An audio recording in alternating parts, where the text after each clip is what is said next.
The Buddha himself has said, just as gold is tested by burning, cutting, and rubbing, likewise, you should examine my teaching, investigate my teaching, and not just accept it out of faith or devotion to me.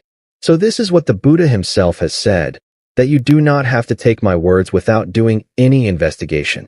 You must investigate and also experiment with the teaching that I have given. The Buddha has said that we must not follow him or believe in him just because we follow him. So there is no danger of actually losing our ground if we follow reason. There is a story about certain beings who are called but or dons. Why are certain people born as such?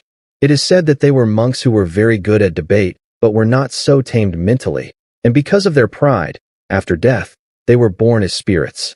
I have heard these stories from my assistant for debate in Tibet.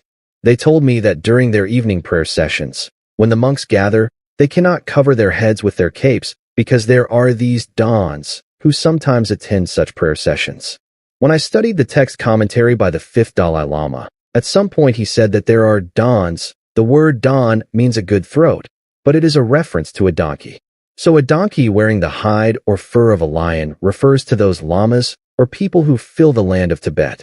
These references are to those who look very elegant outwardly with elegant clothes and so forth, sitting on a high throne, but inside are empty without any knowledge of Buddhism. We should not be like that. We should not just be hollow inside while assuming a high throne and position. What we need, as I said before, is this teaching of the Buddha, which can be analyzed and critically investigated with regard to its content. The Buddha himself had this confidence to say that scholars and monks must check and examine his teaching. Such an excellent tradition that we have, I found it very important. Because we have such an excellent tradition, I have found it important for everybody concerned to study and learn the teaching of the Buddha through critical analysis and debate. Accordingly, in the last few decades, we have had people who have seriously paid attention to this project of studying Buddhist philosophy through debate. In the beginning, when we came into exile and set up the secular Tibetan schools, we taught the students dialectical debate like we have today. There was a very good monk who taught the school children in Mussoorie, and the students did very well in debate. But over time, it seems that the religious instructors in these schools did not themselves have good knowledge of this philosophy and debate. Therefore, although we have a very profound subject that we can study, the teachers themselves lack the qualification to teach their students.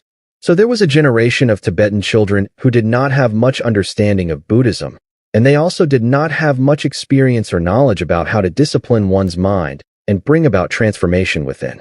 So people were more attracted to a materialistic way of life.